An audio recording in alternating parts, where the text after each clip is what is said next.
Does us punk history prove that punk isn't dead? Imagine a movement that started with raw energy and rebellious spirit, then kept evolving through decades. That's what us punk history shows us. It's a story of resilience and change. In the mid-1970s, punk burst onto the scene as a loud, fast reaction against mainstream rock and big record labels.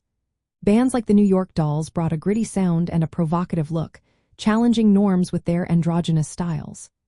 The Stooges and Mick from Detroit also pushed the boundaries with their aggressive music and anti-establishment attitude. These bands laid the groundwork for what would become punk's core attitude.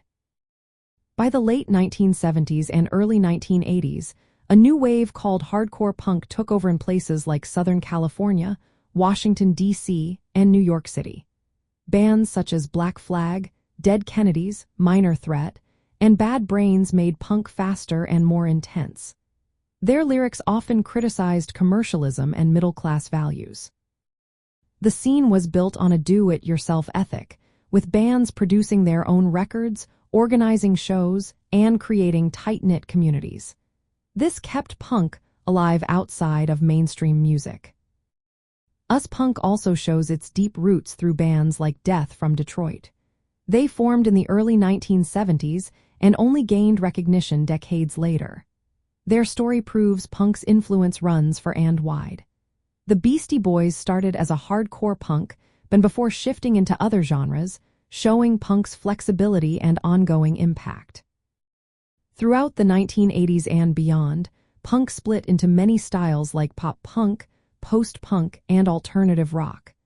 Bands like Green Day and The Offspring brought punk to a broader audience in the 1990s, but they still kept the rebellious spirit alive. Punk's focus on independence, self-expression, and community remains strong today. The history of us punk shows it's not just a fleeting trend.